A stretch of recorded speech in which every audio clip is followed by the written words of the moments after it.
Hello, everybody, and welcome to another episode of the Dolphin Chronicles. This is episode 3 of our second season. I am Johnny Cruz. I am the Yankee fan. I am here, of course, with Alejandro Bustillo. Alex, what's going on, bro? Not much. I just declined my wife's phone call, but everything's good. We're doing good. Yeah. Priorities, baby, priorities. Dolphins come first. And, of course, the super producer down in the bottom corner, Byron. What's going on, Byron? How you doing, bud? Good. Here, making sure that the show looks good all the way around. Absolutely. He does a hell of a job. Appreciate everything you do, Byron. So welcome to the show. If you're new, hit the subscribe button, smash that like button. Make sure you have notifications on so you can know whenever we're going live. Not only for the Dolphin Chronicles on Tuesday night, but of course we got False 9 and the Heat Check with our boy Darren Butler hosting that show. So definitely check it out. Kendall Sports Network. Appreciate you guys checking us out. Preseason is over, fellas. Yeah. Rosters have been cut down to 53. And before we get into all of the rosters, let's get a quick rundown of the scoreboard for the last preseason game. All right, so the Cardinals ended the preseason 2-1 with a 20-10 victory over the Raiders.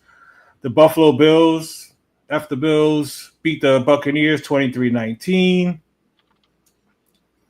Chargers go down to the 49ers, 30-23. Our Miami Dolphins with a 14-6 victory over the Jacksonville Jaguars. Undefeated preseason. It doesn't mean undefeated preseason, 2-0-1 with the infamous tie.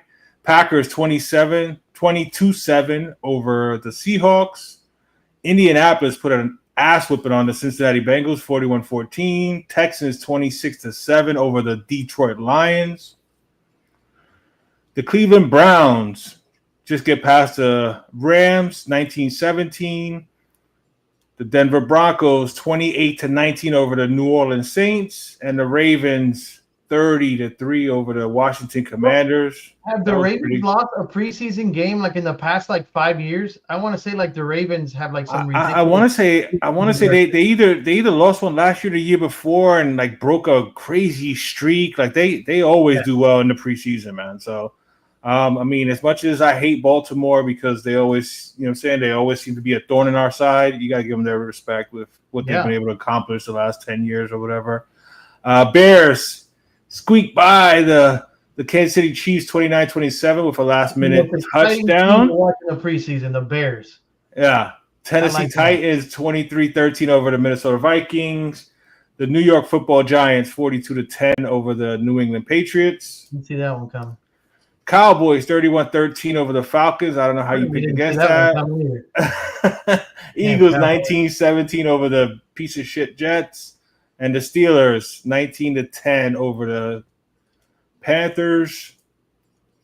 And that is the final preseason game, week 3 of the 2025 season. So as we get ready for the week 1, a week from this coming Sunday. Actually, the season starts, a week from this coming Thursday with the Thursday night game. But our Dolphins play on Sunday, a week from this Sunday, at the Indianapolis Colts. And today, of course, was cut down day. So before we get into that, though, let's do some quick game analysis. Alex, your thoughts on the 14-6 victory over the Jacksonville Jaguars? What did you like? What did you not like? Well, certainly our defense continues to shine, man. I like what that unit brings. I'm excited about year 2 with Anthony Weaver. Just really pumped about that. I like Malik Washington. I like a lot of Malik Washington. And, of course, Ollie Gordon. Those are my 3 takeaways from that game. Right. Other than that, a real snooze fest, right? Tua stayed in there a little longer than what I would have wanted. But yeah, ultimately, I'm a happy camper, excited for week 1 against the Colts. Yeah, I'm with you on that. The game was, it was after the first half, pretty much.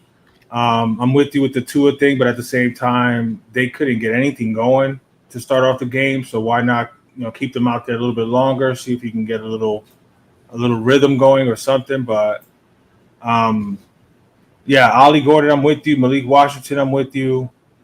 The defense, that front seven, I'm excited about that front seven, even without Kenneth Grant because he didn't play this last game. But I'm excited about this young defense.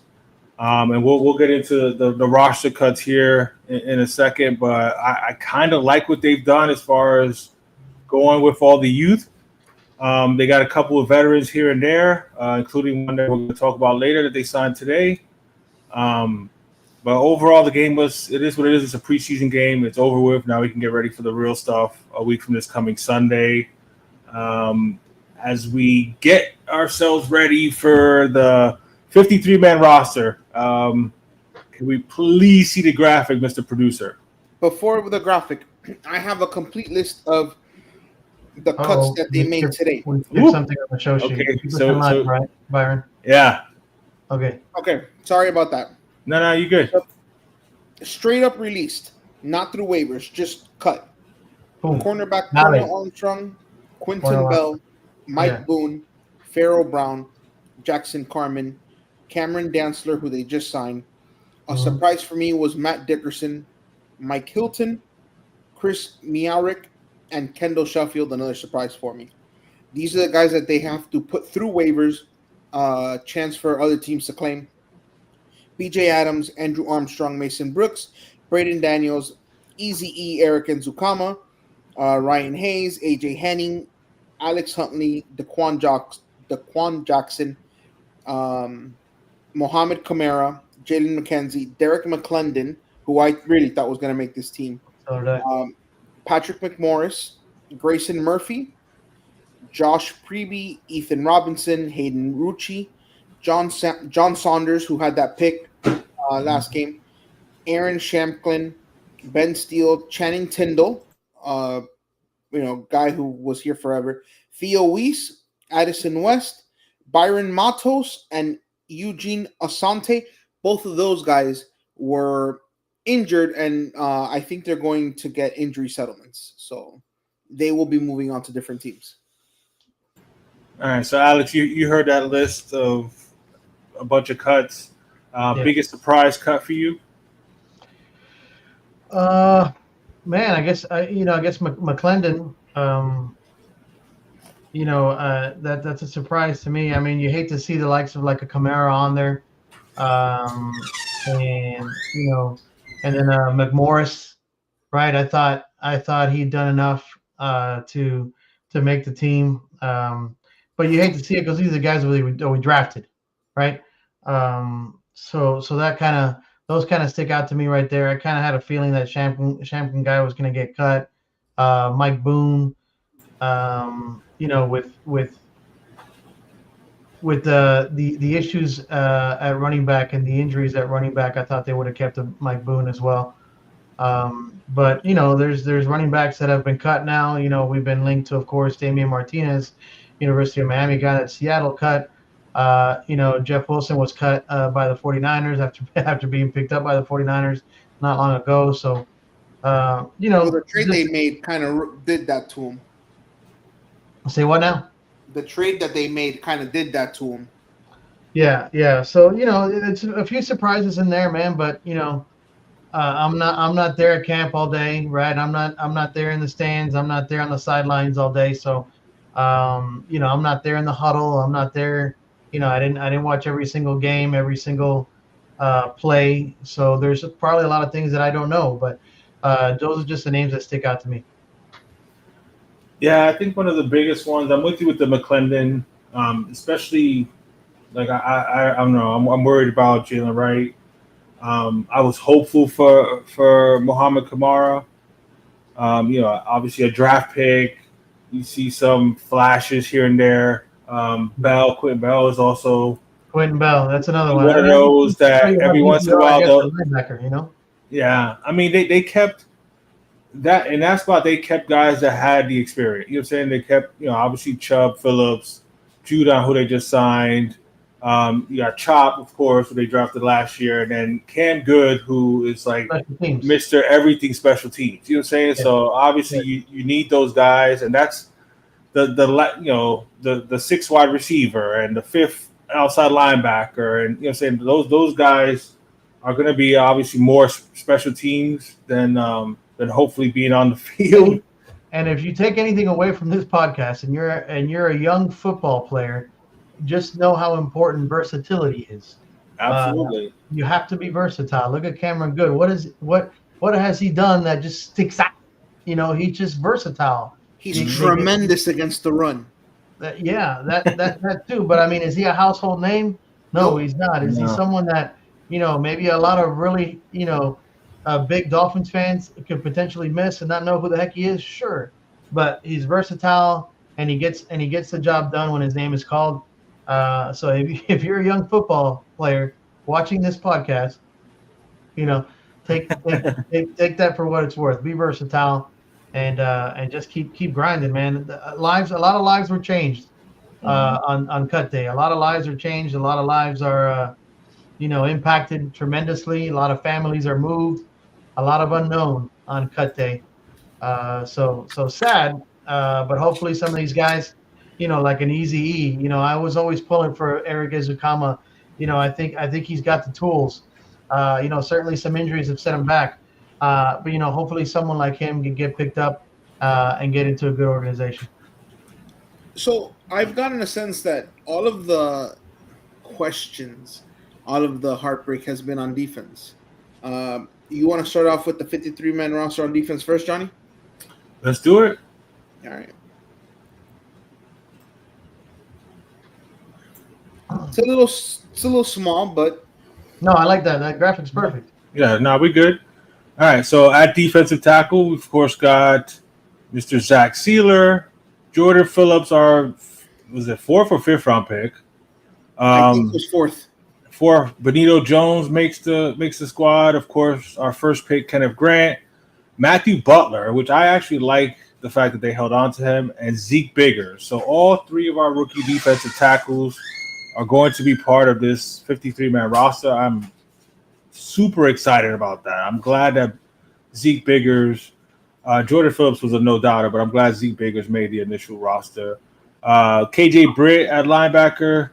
I'll be honest, though. I thought Matthew Butler, I thought Dickerson had the edge on Butler, but that's just my surprise on that D-line. Yeah, I mean, I'm kind of with you on that, but I don't know. I think Butler can play in and out. So that might be a little bit more of why I'm saying? He's got some years under his belt. He's not old, but that's the bit of experience to go with Sealer on that defensive line with all those youngsters. I see that. You know what I'm saying? So I kind of like that move. You need some kind of veteran there, especially, when the backups all come in, instead of just having 3 rookies or 3 young kids. You know what I'm saying? You got at least another veteran to throw out there with Zach Sealer. At the linebacker position, KJ Britt, Jordan Brooks, Bradley Chubb, Tyrell Dotson, Willie Gay Jr., Cameron Good that we talked about, Matthew Judon, who they just signed, Mr. Jalen Phillips, and of course Chop are our linebackers. I love our front 7. I know we're going to talk about that, but I love the front 7. At corner, Ethan Bonner, which don't be surprised if he's on some type of injured list tomorrow. But Storm Duck, Isaiah Johnson, who I liked him last year, so I'm glad that he made it. He's got good size. He's physical. Jack Jones, Jason Marshall Jr., the rookie 5th-round pick, and Mr. Cam Smith. That was a surprise. Alex's favorite draft pick in the last 5 years, Cam Smith, with the 2nd-round pick a few years ago, actually made the squad. But will that last? Will that last? Because they made a signing today at safety. Johnny, you had to talk me off the ledge. I remember that, and now I'm the one on the ledge because I did all that talking to make you feel better, and now I'm kicking myself for it. Yeah, you were. It was a wasted pick. Absolutely, you were right. So Cam Smith, right? Yeah. We assume he'll be the move for our new signing, which we'll speak about later. But I'm going to throw out a name, especially with Ethan Bonner going most likely to the IR. And you guys tell me what your thoughts are on this name. Nick Needham. He's a safety. What about him? No, he plays nickel. They converted him to safety. But if you remember, he was our nickel corner for a long time, and he was good. Yeah, I like. I think. I mean, he was. That's the key word was. I think after that injury that he had, he never fully recovered from that to get back to where he was, which was a pretty good and okay player. So I don't go back to that well, to be quite honest. You know what I'm saying? I mean, I think either Cam gets cut for Razul, or like I said, Ethan Bonner, or perhaps somebody else goes on IR, which I'm worried about if it's on the other side of the football. But just to finish off the defense here, safety position: Elijah Campbell, Jordan Dolbert, Colbert, excuse me, Ashton Davis. My old eyes can't see this little writing. Minka Fitzpatrick, Do this Fetu Melifonwu, Dante Trader Jr. Hey, I got spit it out. Special teams: Jake Bailey and Joe Cardonia. That is the defensive side of special teams of the roster right now, people. So Dante Trader, I think, is going on IR as well. Bro, I feel like that's the Taj Washington special. Yeah, he's just gonna get redshirted, basically. Pretty much, yeah. That sucks, man. I think the kid has some potential. Well, he's not getting cut. Especially to be a rotational type guy. Weaver likes to use 3 safeties every once in a while, so I thought he could have been the third one with Melifonwu and Minka, but nah. I mean, we gotta see what happens here in the next couple of days, because people are going to be going on to the IR. Besides Cam Smith making the roster, anybody on defense that you see here and it's like, why is he on the team? I was surprised by Colbert. Yeah, actually. For them to have 6 safeties, that's kind of wild. I was more surprised by Ashton Davis. I mean, wasn't he hurt? Yeah, I think he was at practice today, though, so I think he's fine. But I thought 5 was going to be pushing it. For them to keep 6 is kind of interesting. But like I said, there's going to be movement the next couple of days. Like Byron mentioned, with all the guys that we put on waivers, every other team had to do the same thing. So we'll see who the Dolphins might claim off of waivers. And just in case you don't know how that process works, it's essentially you go in order, just like the 2025 draft. So the Dolphins would be the 13th team to be able to put a waiver on somebody. So if any of the 12 teams before the Dolphins put a waiver for the same guy, they get them and we don't. So we'll see who they put a waiver claim on, if they do at all. But it's gonna be interesting to see. But again, I like the youth. I'm okay with them going young with the majority of their players here on the defensive side of the ball. I'm good with that. And let's remember how often Anthony Weaver likes to rotate and keep fresh. Yeah. So that's important to Weaver and the way that he runs his defense. So absolutely. I heard some people questioning why we kept 6 interior defensive linemen, but exactly what you just said, Alex. He likes to rotate them. You want to keep those defensive linemen as fresh as possible. So I'm really hoping we get a lot. Some of these linebackers, that can drop back in coverage, man, and help out, because I'm still kind of iffy about our cornerback room. Maybe a few holes in our safety room, but we got a great leader in our safety room, and of course Minka Fitzpatrick. And then, I'm still some concerns at corner. Yeah, I hear you. All right, are we gonna go into the offensive now? Yes, sir. Thank you, sir. All right, on the offensive side of the ball, which, again, when you have Tua Tagovailoa on your team, you have to carry 3 quarterbacks. So we got Tua, we got Zach Wilson, and we got the rookie Quinn Ewers. Who would you have cut if you didn't want them to carry 3? Who would you have cut? Zach Wilson. And all of $6 million? Well, I mean, if I was a GM, I wouldn't have signed him for $6 million. If we're gonna be totally honest, but that wasn't a GM call. That was a McDaniel call.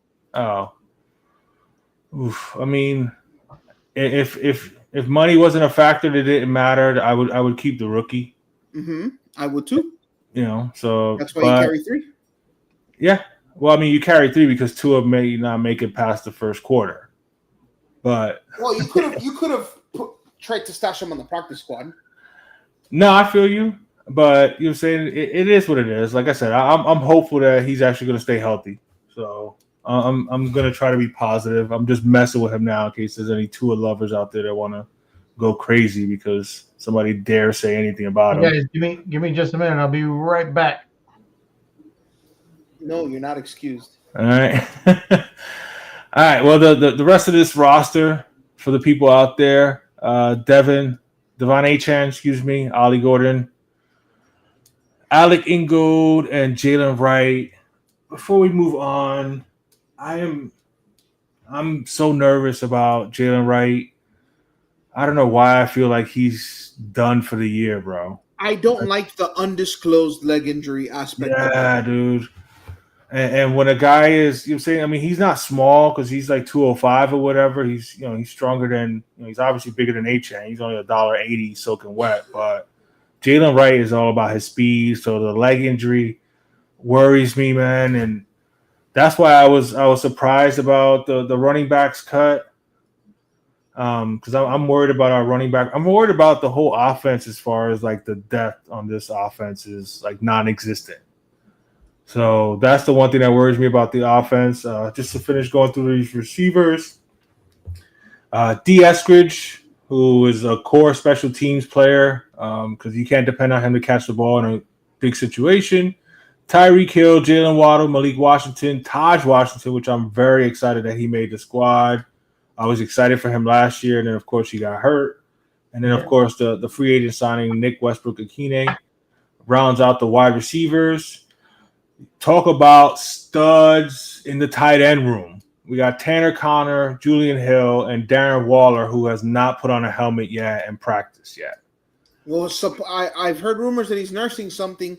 Hasn't even stepped on the field. Already nursing something. Already, bro. All right, just to finish off the list here so that we can start discussing it. Larry Borum, Aaron Brewer, Daniel Burnwell, James Brunskill, Austin Jackson, Patrick Paul, Jonah Savanaya, pardon, and Keon Smith round out our offensive linemen. Alex, while you were gone, I was mentioning my fear of Jalen Wright possibly being injured a lot worse than what they're letting on, and the overall lack of depth on the offense. What are your thoughts on the guys who made it? Anything stand out to you?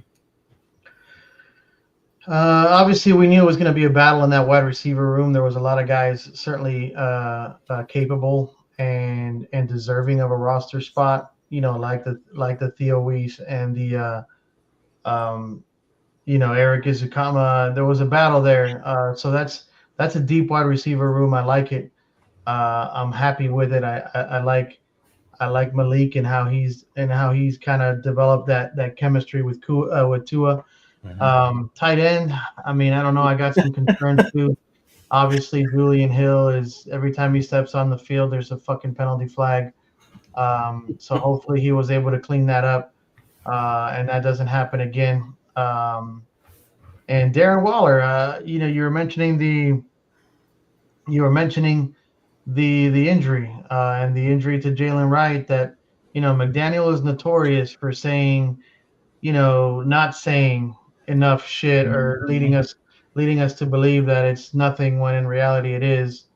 But I guess that's what they're all freaking taught to say during a presser. But that's one thing that annoys me about him, man. He's just he doesn't shoot straight. So there's a lot of gray area with him. And then to be frank, there's a lot of gray area with the offense. I'm happy with the left side. Obviously, Patrick Paul in our first round pick, or not our first round pick, but Jonah Savanaya, second rounder. A lot of promise on that left side, man. Patrick Paul looks like a monster. Mm-hmm. Okay, he looks really, really good. Obviously, Aaron Brewer was a surprise last year. He played well.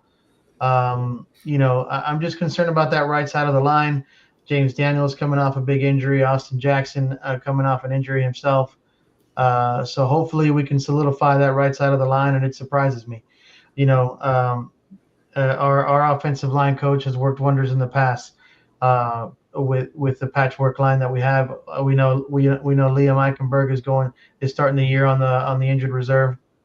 So yeah, those just kind of the things that that I'm thinking of as I look through this offensive roster here.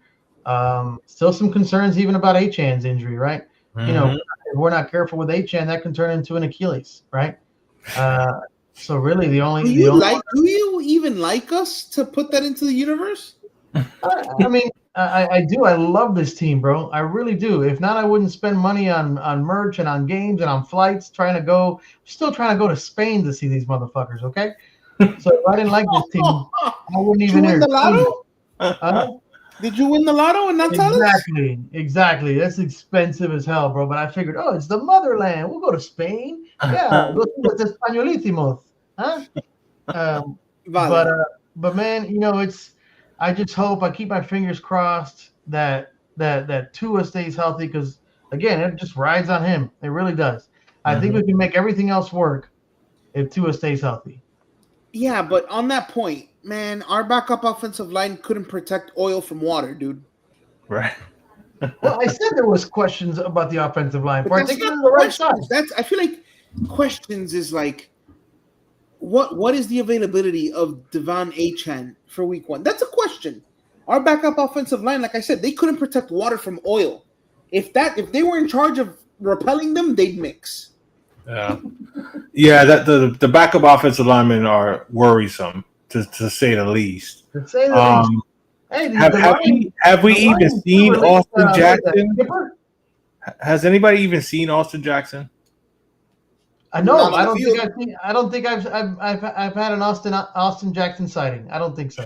I mean, that's a scary thought. Just to think, just to kick it off before the season even starts, you have to worry about those types of injuries. But like Chris Greer said, right, we're more concerned about it than they are. Yeah, the infamous, words of Mr. Chris Greer. For the people that are interested out there in Mr. Omar Kelly, surprise keeps Taj Washington, Isaiah Johnson, and Jordan Colbert.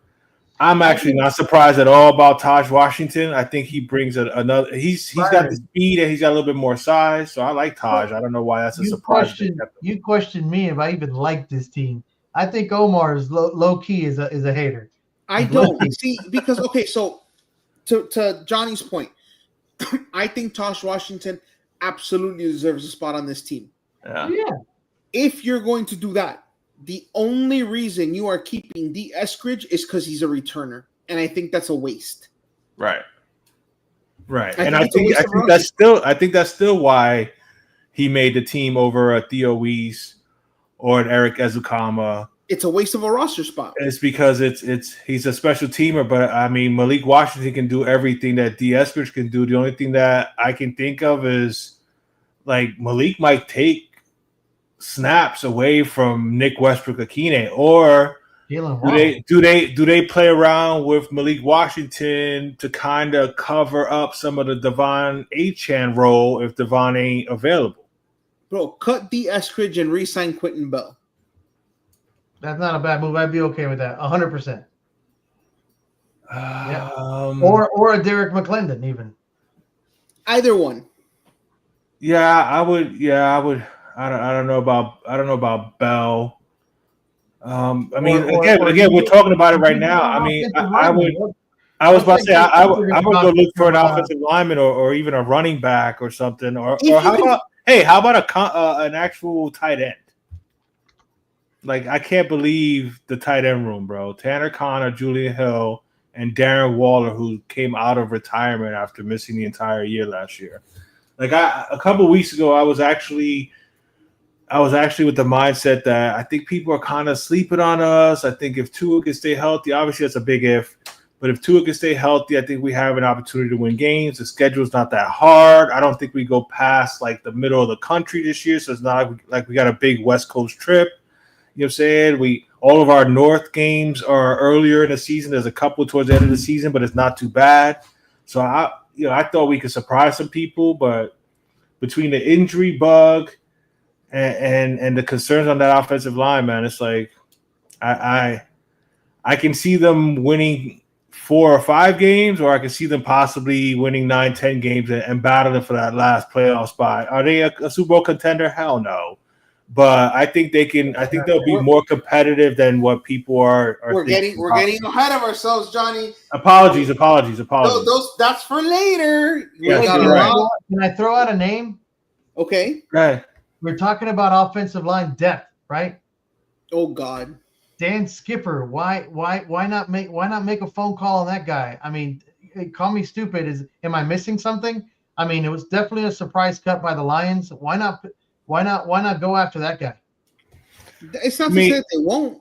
I was about to say, is he a waiver guy? I mean, they very well could be. Straight cut. He's a straight cut. Mm. I believe he's a straight cut.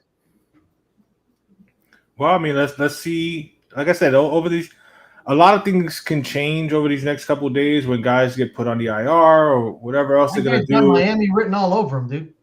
Yeah, he's a straight release. He's a straight cut. Yeah, I mean, so we'll see what happens. You know, it's very possible. As far as Omar's surprise cuts, he's got Kendall Sheffield, Matt Dickerson, and Derek McClendon. Again, a couple of those guys are people that we thought could possibly make the team, especially Kendall Sheffield and Derek McClendon. And then we get to this next thing, which is worrisome if we're done with the 53-man roster. We talked about it a little bit. The key injuries: Jalen Wright, multiple weeks with the undisclosed leg injury. I hate that. Liam Eichenberg put on the pup. Jason Sanders IR 4 to 5 weeks. The hip. That's never good. A hip for a kicker. Devon Achane, we don't even really know. Just what is it? A calf? Is it the calf or? I did not find anything on Devon. So we don't even know. They're acting like hockey now, and it's just saying a lower body injury. Lower body injury. Andrew Myers is on the IR. Is it Myers? I think Andrew Myers and Liam Eichenberg, I think Andrew Meyer and Jason Sanders, are both eligible to come back, I believe, after 4 weeks. Yeah, bro. The hip, that's problematic, bro. If Bo Jackson can't overcome a hip injury, that was a dislocated hip, bro. That's like. Jason might have like a bruised hip, you know what I'm saying, or something like that. Yeah, but it's still scary that a kicker's hip is bothering him. Yeah. Is a pretty big part of a kicker's, thrust and being able to. I don't know. I could be wrong. I'm conditioning coach. I'm with you. Just like the running backs having, leg injuries as well. It's worrisome. So, again, these injuries are worrying me a little bit because they're to key players, especially with 2 of them being our running backs. I mean, are you okay with going into Indy with Ollie being your number 1, Ollie Gordon? Yeah, I mean, I don't have a choice. Bruise him. Yeah, I mean, I guess you could just try to pound Indianapolis into the ground. I wouldn't be mad at that. Remember what the Dolphins do a lot of, and that's an extension of the running game and those fucking little wide receiver screens and all that little bullshit that we do. I know, but we have the speed and we have the guys to be able to do that successfully if we have the right blocking and everything. I was about to say we've got the people that can block too. We've got some wide receivers that are good blockers as well. So I mean. Yeah, that gives those wide receiver screens a little bit better of a chance to actually be successful plays. My frustration is, why do we have to be cutesy? Why all this shit? Bro, line up and just bury them.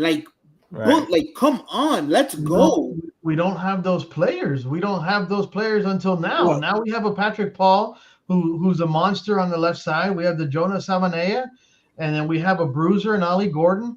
Right, potentially, when Jalen gets right, no pun intended. We can utilize him, right? And then we have a bigger guy now, on the outside, right? Let's be honest, Tyreek and Jalen aren't monsters, right? But we have a bigger guy in Westbrook Akine, So yeah, we were cutesy like that because we had to be, because speed was our thing. We weren't bruisers. I mean, now we could potentially play in that realm again. Yeah, I'm looking forward to that, man. I'm okay with 3 yards in a cloud of dust. No, you're not, Johnny. Excuse me, 4 yards. Thank you. Yeah, because we got to get a first down. I never understood. I never understood that, even though I just said it. But all right, so that is the 53-man roster again, people. And again, things can change in the next couple of days. People going on waivers, people getting claimed off waivers. So don't be surprised if a couple guys that are on the team right now will not be on the team in the next 24 to 48 hours. That's just life of the NFL. Like Alex said, a lot of people's lives changed today. So you wish everybody the best of luck and see what happens from there as we move on to the next segment here. We're going to start talking season predictions. Alex, are you prepared to tell us what your prediction is for the Miami Dolphins record in 2025? Oh, man. I think somewhere in my timeline, and you guys can hold my feet to the fire here. I said Hold somewhere on, along let the me lines get of, like, ready. I think I quoted or retweeted or requoted or whatever the hell you call that.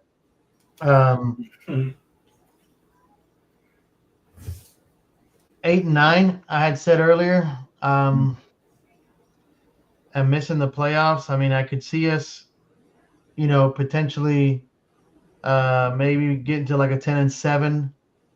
No. Listen, feet to the fire. Pick one. One.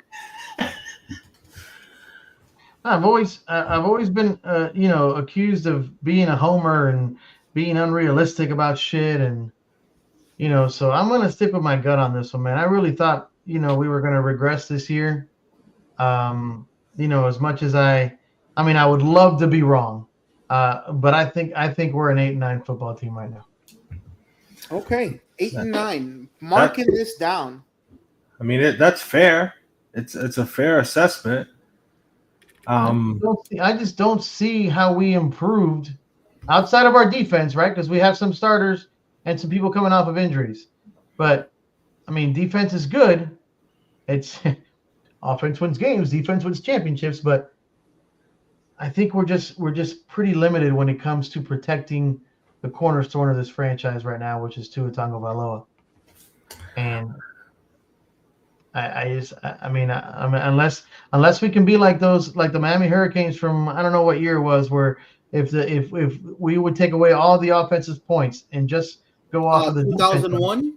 Yeah, I was about to say that was possibly the greatest if college football team ever. If our defense plays like that defense did that year, I know it's college and pro, two different animals. Come on, man. Oh, bro. If they're as dominant as that defense was, then yes, we win 10 games and we might sneak into the postseason. But bro, otherwise we're 8-9. But that Hurricane team had the entire second team made it to the NFL. Like I was about to say, bro, they had so many NFL players on that roster, bro. It was crazy. I'm gonna stick with my prediction from a couple weeks ago. Again, you can call me a homer, you can call me optimistic. But I mentioned it on the show with the guys a couple weeks ago. Shout out to Nick and the fellas. I'm going 10-7. Look, he's got it up there. I'm gonna go 10-7. I'm gonna say Tua stays healthy. Again, if you look at our schedule, we get all 17 games from Tua. No, I think we play he plays 16 games because he won't have to play that last week because we'll have the number 7 spot locked up. What? So yeah, 16 games. Okay. On the last week of the year. Okay. Yeah. Well, I'm high on something else, but okay. So who's our divisional? And that's a joke there for the kiddies, bro. I mean, look at our schedule, bro. You got the Colts, Pats, Buffalo, yeah. Then you got the Jets, Panthers, Chargers at home, at the Browns, at the Falcons, and then we got the Ravens right before Halloween. Like, we should, if guys are healthy, we should have a decent chance to have a good record those first 7-8 games. So that's what we thought last year. Yeah, I know, but I'm gonna stay a little optimistic and say that we we scratch out 10 wins and 5-3 does it for you, Johnny? 5-3, and then you got the November 9th with Buffalo. 5-4, 5-5, 6-5, 7-5. Yeah. I think if they go, 6-2 obviously would be better, but I think 5-3 would be a good start to the season. If you're 5-3 after the first 8, you're right in the mix. You know what I mean? So hopefully guys are healthy, and we'll see what happens. But we can put up points if they can actually block for Tua a little bit. And I'm with Alex. Yes, there's some youth on this offensive line, but I like the left side of this offensive line. I hope Austin Jackson can stay healthy, and I hope obviously Daniels comes back from that injury. But if they can keep Tua upright, I think we're going to score some points, and I think our defense is going to be a lot better than what people thought. Yeah, I'll agree with 100%. And a few turnovers at key situations here and there by this defense. I think, like I said, are we going to be a dominant 10-win team? No. Saying a couple of those games will probably be squeakers that we just happen to get by. But I think if Tua stays healthy, I think we manage to win 10 games. Okay. I love the optimism. That's what I was hoping that I could get to those 10 wins, but I just can't. I can't make that leap. Hey, I don't blame you. Like I said earlier, I could easily see them if disaster strikes, we could be picking in the top 2 or 3 picks, bro. I'm just saying. I'm supposed to be excited about week 1 with the Colts, Johnny. Come on, right? And that's why I'm saying well. You started well. Yes. All right. So, expectations for this team. I know you're not getting yourself too excited with the record, so you're saying that we're going to have a losing record. Any expectations? What's your floor and what's your ceiling, Johnny? My floor is 4 wins. If Tua goes out early, I think we barely win 4 games. Hold on though. What's your expectation for the season, Johnny? My expectation is for them to barely make the playoffs. And are we getting past the divisional round? Oh, I don't know about winning a playoff game, bro. I'm barely making it into the playoff. You know what? If we make it into the playoffs, I say we win that first game. We shock the world. We shock the world and win that first game. Alex, you have them at 8-9. Do they make the playoffs? So what's your expectation? We finished 3rd in the division, and out of the playoffs. I think at this point the playoffs would be a gift. I think if the Dolphins make the playoffs this season, the fans should be ecstatic because they made the playoffs. But I just don't see us winning a postseason game. I think the futility in the postseason continues, and I see us missing the playoffs at 8-9. Would that be 20, 25 years or 26? 26. A lot. Most of my freaking life. Half of mine. 11. Look at this. Mark says 6-11. What's your floor? And your obviously that must be the floor. 6-11. What's your ceiling, Mark? He's gonna say 7-10. How about that's the ceiling for Mark. His ceiling is one more win. One more win. He may squeak one out with a backup kicker. I know Jake Bailey ain't kicking shit. Like I said, bro, between the schedule and the defense. Byron, producer, what's our strength of schedule? What are we ranked as far as the strength of schedule? Give me a second, and stats and research department will look that up right now. Mark responded. Oh God, a tie, Mark. That's diabolical. That was awesome, Mark. That was awesome. Well done. Mark, he topped our one extra win. He said, "Nah, not even." I can't even give him that. I'm gonna go 6-10-1. Oh my God, that was great. Mark's ready for League's Cup semifinal action. While he's digging up the strength of schedule, I want to say it's somewhere. I think they have us as having one of the easier schedules, which I don't understand. You see, 21st, but yet the other 3 teams in our division are somehow higher. The Buffalo strength of schedule is 23rd. The Jets is 26th, and the Patriots is 30th. So in our division, we have the toughest schedule. Wow. So yeah, like I said, if we handle our business in division, which we should, for all the hype that New England's getting, and I like, let's talk. I like their young quarterback. I love their coach. Who are we sweeping? We sweeping the Jets? I think we sweep the Jets. We're splitting Buffalo, or we're losing both to Buffalo. Bro, I mean, I can't even say we split with Buffalo until I see it, bro. Like we're what 1-20 against Josh Allen. Like he lost to us one time, and when they almost all had heat strokes. Remember, our front seven is phenomenal, but Josh Allen is very good off script, and our fucking secondary is terrible. We might lose 2 to Buffalo. How about the Patriots? Drake May is special, and he's got Stephon Diggs, and he's got some other weapons out there, and a healthy Ramondre Stevenson, and a very, very good Mike Vrabel. I think we split with them. I think we split with them. You think we split with the Pats? Yeah. I know we ain't winning in Foxborough, so we gotta win it. We gotta win it at Hard Rock because we ain't winning at Gillette. Why? Who blocks for him? Right. That's what I was just about to say. Their offensive line against our defensive line, I like our chances. Okay. He's athletic. He can move around, though. He can extend plays. I like Drake May a lot. I hate the fact that he went to New England, bro. Yeah, but I like Drake May a lot. And the game in Gillette will be the last game of the season. So if my prediction is correct, we're already going to be locked into our spot by then. So we won't have to worry about that game there. Are the Pats going to be fighting for a playoff spot that last week? Yeah. I think they're going to be right there with us.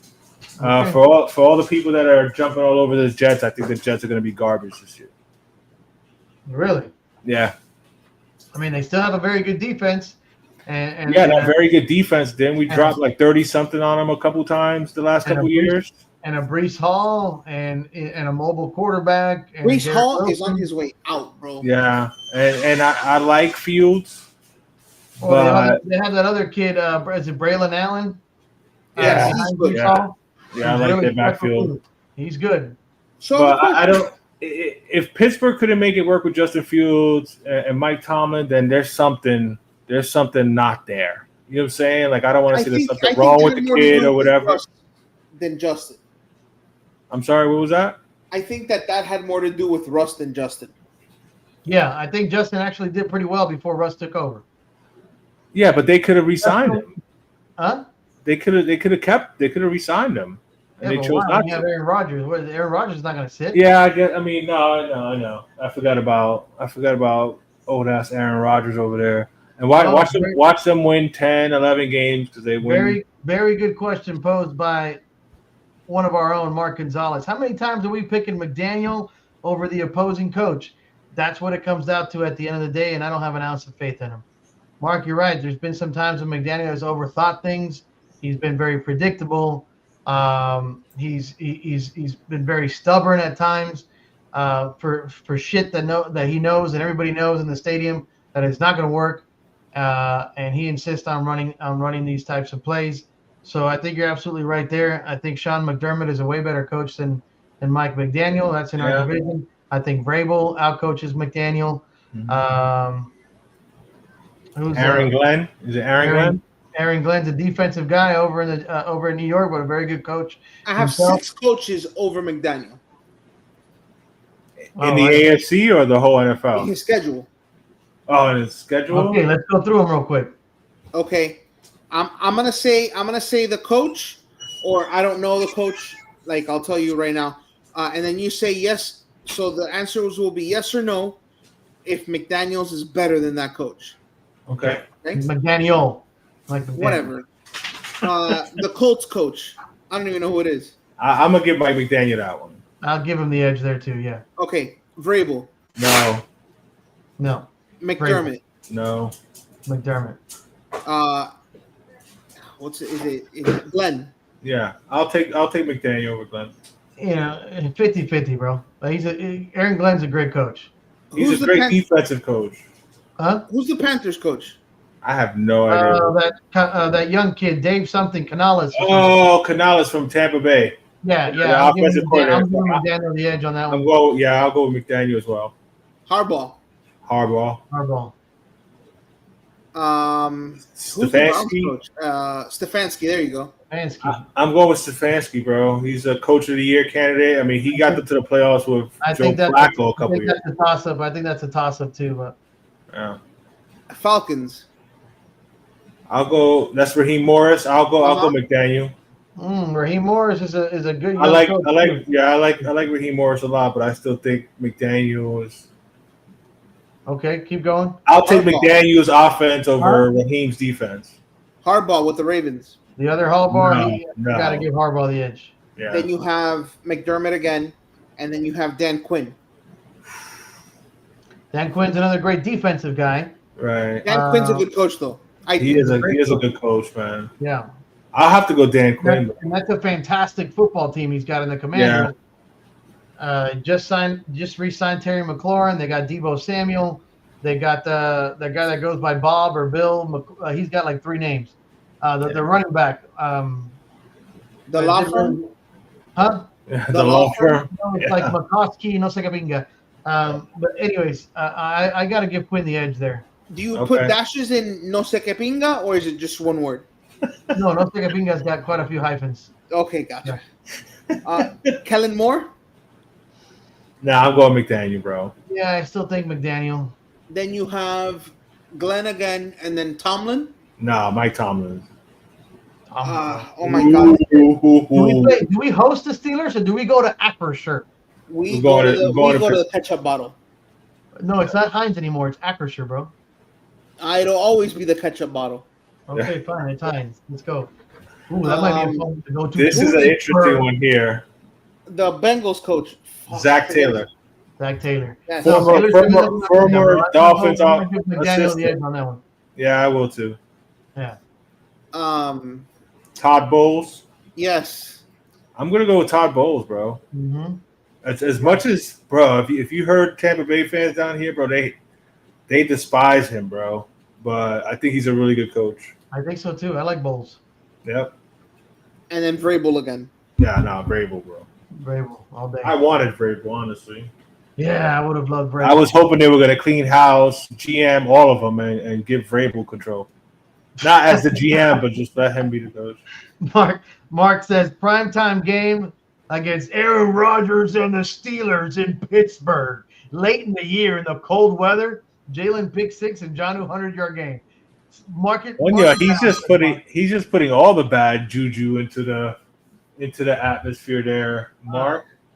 I love the optimism, Mark. Yeah, Mark's Mr. Optimism.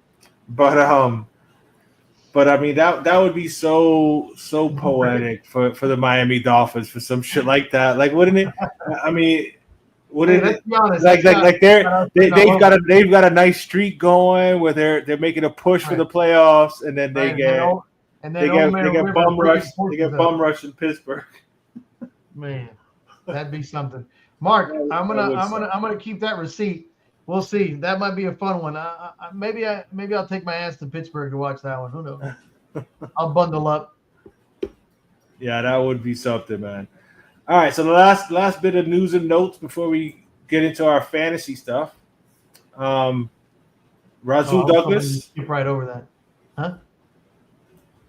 Did I go over something? No, I said I was hoping we'd skip right over the fantasy stuff, but go ahead, carry on. Rasul Douglas, cornerback, 1-year deal up to $3 million. Okay.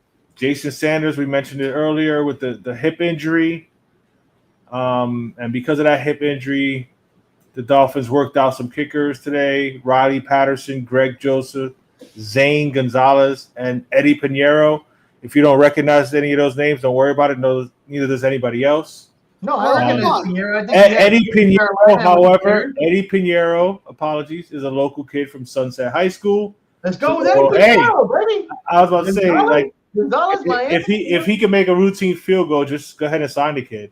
Sign him to the practice squad and elevate him 3 weeks, and then get somebody else for that 4th week. On the topic of kickers, got to give props to our boy Andres Borregales. He made New England's squad. He will be New England's place kicker. It's all about the U. Borregales, baby. Bro, like, why do I can already see him, like, breaking our hearts. Like beating us on, like, a 50-something yarder? Yeah, me too. Yeah, absolutely. Is it sad that when you think of like tragedy happening, it's always Dolphin related, bro? Like you always you just anticipate or expect the worst things to happen to the Miami Dolphins, which sucks. But that's what 25 years of not winning a playoff game will do to you.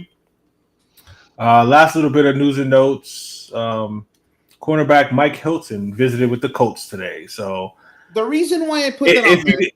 No, it's all good. But if you go by Mark's logic, he'll get a pick six to win the game for the Colts in week 1. So my question to you guys is, do you think that the Colts are doing a little bit of advanced scouting? No, I just think they needed. I just think they needed a corner. Right. I was about to say he's not good enough of a player. I mean, I know that doesn't matter as far as if it's just for scouting stuff, but no, I think they needed a corner, so they signed a corner. They're shopping in the clearance section, bro. Yeah. All right, so we forget stats for the preseason. The preseason's over. Thank goodness.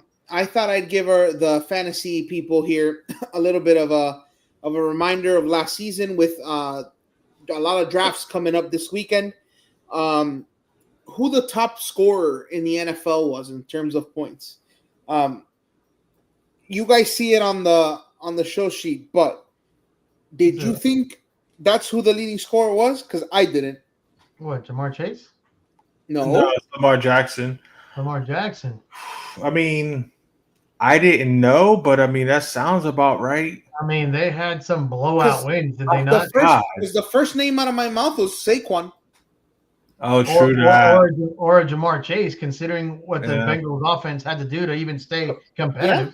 Right, exactly. Yeah. I wouldn't have guessed Lamar. Look at those numbers. Or even a Justin Jefferson or something like that. But no, damn. 41-4 is disgusting. Bro, that's a hell of a race, bro. Holy cow. That is a hell of a season. How did he not win the MVP? Okay, you know what? This isn't the forum for that. Never mind. I caught myself, okay? I caught myself. Damn. No, but it does. No, I didn't know that it was Lamar, but it doesn't surprise me. I mean, he's killer on fantasy, bro, because of his legs. True. But even without his legs, bro, 41 touchdowns. That's pretty nice. Especially, did I take him with the first pick in one of my upcoming drafts? Maybe you should. I mean, you can.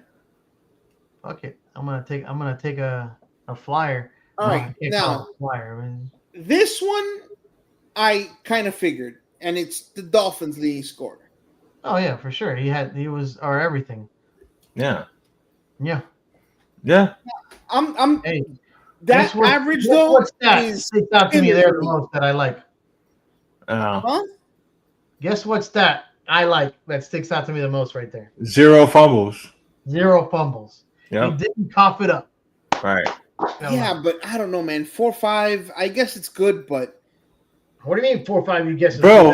4-5 is good, bro. I mean, he spoiled you the first year. Yes, yeah. And he's 7-1, 180 pounds. 7-1 that first year, and I'm like, holy! I mean, the kid almost got 1,000 yards with barely over 200 carries, bro. Like, no, I understand that 4-5 is amazing, but now what if these guys first season? Whoo! Yeah. No, yeah, that was insane. And so just imagine if we have a competent offensive line. Like, we don't need to have a dominant offensive line. If we could have a middle of the pack, a pretty good offensive line, we got the weapons, bro. We got the weapons. Hey, what kind of tablet? Stay healthy. What kind of that's the thing. That's the thing. On that graphic, is that an iPad? What, the frame?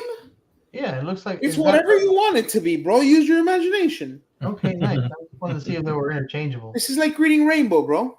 I like it. I like that graphic. It's pretty cool, man. You know, got his face on the iPad or the tablet. I like it. Yeah, bro. It's what we do. It's the kind of production level you pay for. We'll do a pronunciation key too on next time we. Because not everybody knows how to pronounce our running backs. Do you want me to start putting phonetic names on there? Oh, that'd be kind of fun. Phonetically. This guy giving me more work, bro. No, I mean I'll volunteer to make the graphic, but those look wonderful. I love them. All right, let's go. Let's go to fantasy. More fantasy stuff. Yeah. As long as we don't talk about last week. Right. So this is, and listen, it's week 1, and I'm sorry, but I've been trashed today. So here we go. Dolphin Chronicles Play of the Week. Totally haven't been on my game. But for Alex, whose hot take this year was I don't even think it's that hot.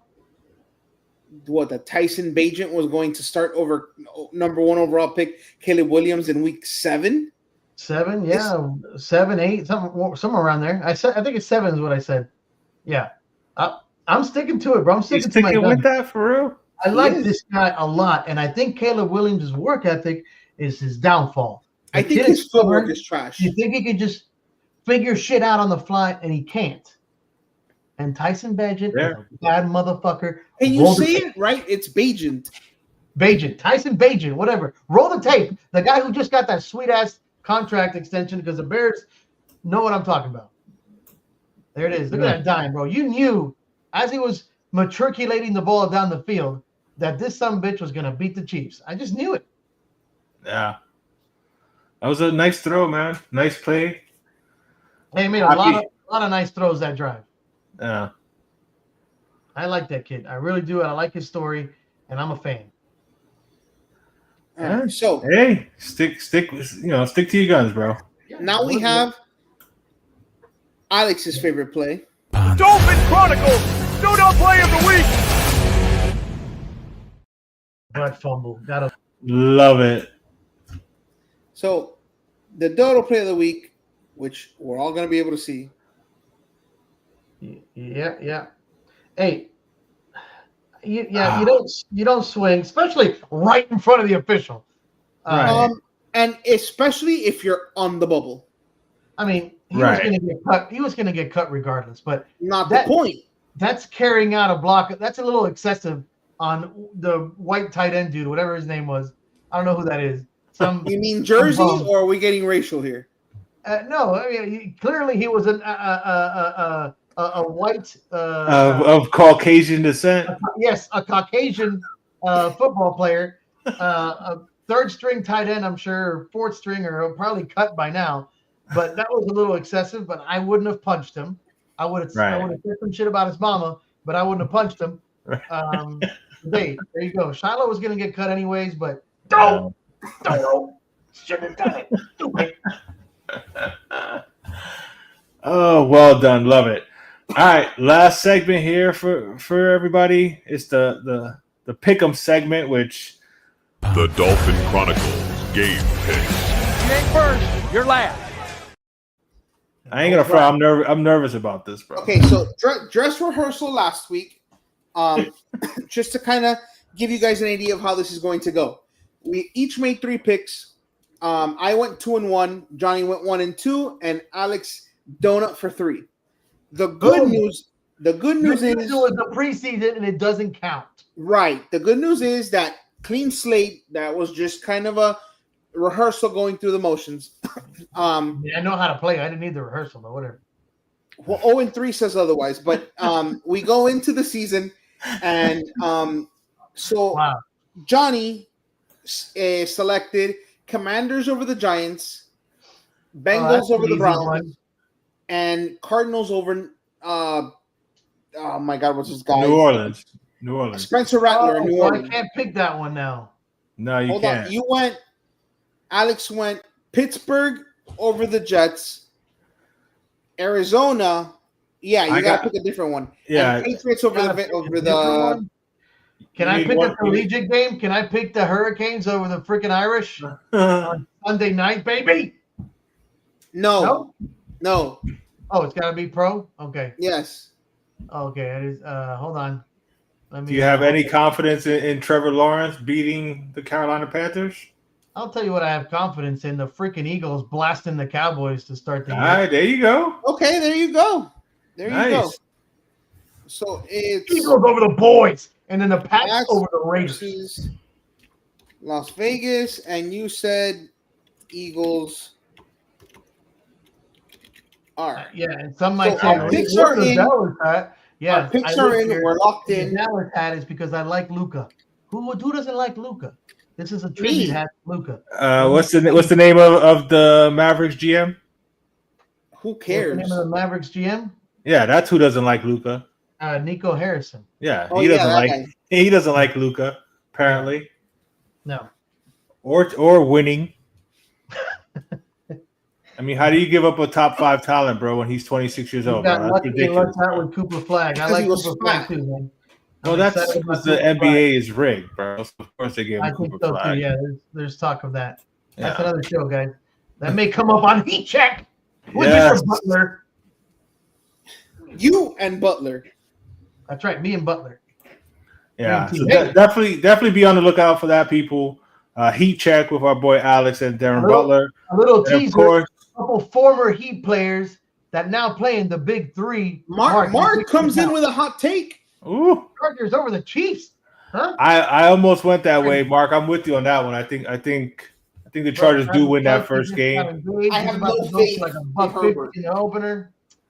No, I just got more faith in Harbaugh. I think he'll come up with a good game plan. Remember, Rashawn Slater tore his shit. Yeah, he did. Oh, he's out. God. Yeah, it's of course, bro. Injuries is such a neutralizer, such an equalizer, bro. The injuries, man, it's insane, bro. Listen, you're giving Andy Reid 2 weeks to right. twiddle his mustache and come up with something for Harbaugh. I just don't see the Chiefs losing that game. Well, I mean, they've lost the season opener a couple times these last few years. It doesn't mean anything to them, but as long as he ain't too distracted by the nuggies, he'll be fine. Andy Reid will come up with something. Listen, nuggies, donuts, cookies, bro, you name it, it'll distract them. All right, so there's our pick'em section there. And again, like Byron was saying, whoever comes in last place at the end of the season will have to. I think we agreed on wearing all Jets gear. All Jets gear at a Dolphin game, and there will be buckets upon buckets of water balloons that fans will be able to throw at the person who finishes last. That's great. That'll be so that's gonna be fun. The water actually might be refreshing in that Miami heat, but it's not gonna feel good just getting chucked with water balloons, especially wearing that nasty shit. And you know what we'll do it in for the sake of timing, it'll be in for next season during a preseason game, so we can videotape it. We can do that and have it ready for week 1. Yeah, that makes a lot of sense. Well done. That's a good idea. Yeah. Cool. Yeah. All right. I'm not going to be the one getting ballooned. So. No, I'm with you. I ain't trying to lose, so I'm going to be paying. Listen, if you ain't first, you're last. You ain't lying. All right. We go right there, Ricky Bobby. Let's close on that note, huh? Absolutely, man. Again, if you're new, hit the subscribe button, smash that like button, turn on your notifications so you know whenever we're going live. We are here every Tuesday night, 8:30 for the Dolphin Chronicles. 7:30 Central if you're in Texas. Yes. Don't forget me, right? No, it's just everybody usually goes Eastern Standard Time. Yes. 8:30 Eastern, 7:30 Central. Right there. For all you people in the middle of the country. But thanks for checking us out. Any last words from the producers, producer Alex, before we get up out of here? No, man. Excited. Let's go. Fins up. Yes. Week 1 can't get here fast enough. For Alex and for Byron, I am Johnny Cruz. This is the Dolphin Chronicles, Kendall Sports Network. We'll see you next time, people.